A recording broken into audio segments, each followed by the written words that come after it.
So if I called the sheriff, Wyoming Game and Fishing, and even Cody Roberts himself, and as of 6 p.m. Eastern this Tuesday, not a word back. Of course, we are talking worldwide outrage, the picture and the actions led up to it causing a fierce firestorm. That's 42-year-old Cody Roberts of Daniel, Wyoming, of course, if you haven't heard, all smiles, beer in one hand, and holding what hunters call his trophy in the other, the wolf's snout taped shut.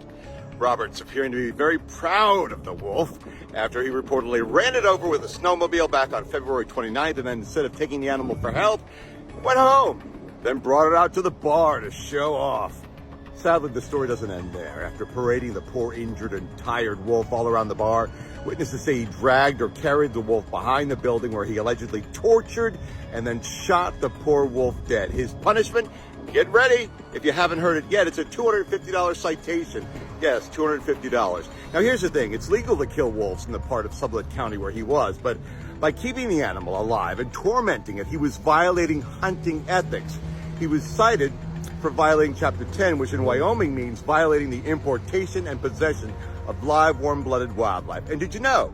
Nearly 85% of Wyoming is a predator zone for wolves, meaning hunters like Roberts can kill the wild animals at any time with no bag limit or hunting days required. In fact, parts of Wyoming that are close to the national parks are reportedly a trophy hunting zone, meaning the wolves are trophies and they can be hunted, but only by hunters with tags during the designated season and within predetermined quotas, of course. And in Yellowstone and the Grand Teton National Park, wait, wolves are under federal protection and are not allowed to be tortured. Then there's Jean Ivy Roberts, a relative of Rob Cody, posing with the wolf skin with pictures of her reacting. Some of the events with the wolf skin in the bar went viral. I love you and support you, Cody, she said.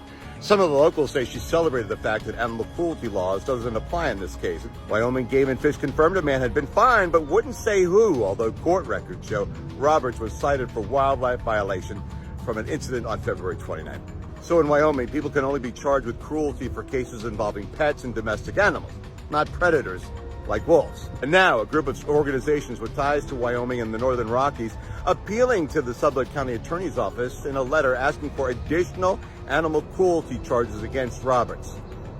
Cody Roberts, though, isn't the only one feeling the heat. People are outraged at the $250 citation handed down by the Wyoming Game and Fish Department. They say that they're in the delicate position since the statutes related to cases like this make releasing information very difficult. The director telling the local paper that there has been a perception that the agency was too lenient and has deliberately withheld information. He claims that's not the case, that they're trying to go about in tricky legal territory. By the way, the Wyoming Game and Fish Department verified somebody did this, but it would not name the individual. Also says that people need to be aware that there's a statute that protects the identity of people who legally kill wolves. That was passed by the Wyoming legislature when wolves were listed federal protection several years ago in Wyoming, Montana, and Idaho. As for the Sublette County attorney, he told the local paper he couldn't comment about the investigation in the county, any investigation, not even confirming if Cody Roberts was under investigation. Definitely more to come. This story is not going away anytime soon.